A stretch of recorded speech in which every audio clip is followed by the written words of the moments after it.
So, understanding general relativity, the bending of space and time.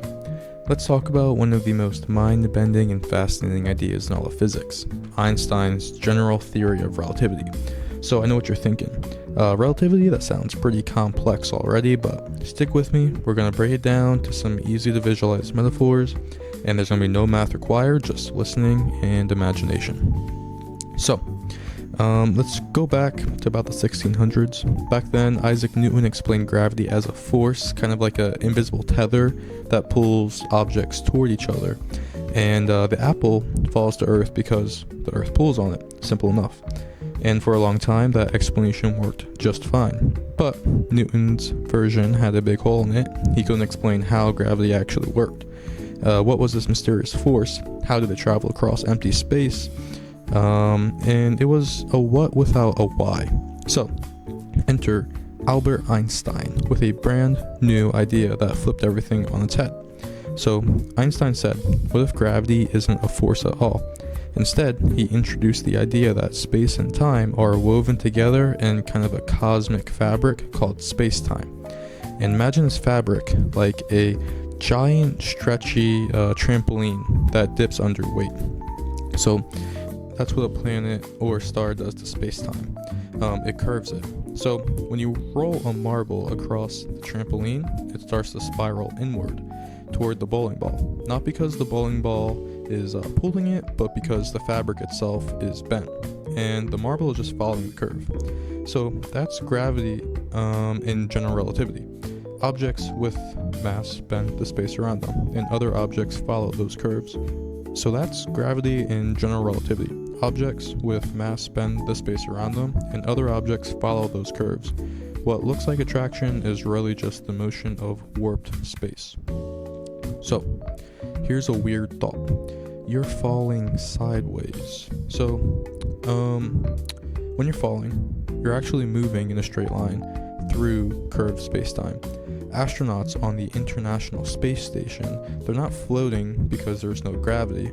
They're falling constantly, but the Earth is curving beneath them, so they keep missing it. It's like perpetually falling sideways. And it's kind of like that moment on roller coasters when you feel weightless, and that's not because the gravity's gone, but it's because you're just not resisting it. You're just letting it do its thing. Now here's where time gets weird. So, gravitational time dilation. Imagine you're standing at the top of a mountain and your friend is down in the valley. You both have super precise atomic clocks. Over time, your clock ticks just a little bit faster than theirs. Why? That's because the closer you are to a strong gravitational source, like the center of the Earth, the slower time moves for you. This is called gravitational time dilation. And it's not just a theory, it's been proven in real-world experiments with synchronized clocks on airplanes, satellites, and mountaintops. One place you see this in action every day is your GPS. The satellites orbiting Earth are farther from our planet's center, so time ticks faster for them than it does for us. Engineers have to correct for relativity just to keep your GPS accurate. If they didn't, your location would be off by miles in just a few minutes. And you've probably also seen this idea in movies. The most famous example would be in Interstellar, where the planet near the black hole, 1 hour there would equal 7 years on Earth. And that's not just a sci-fi flair, it's actually grounded in real physics. The intense gravity near the black hole slows down time that much.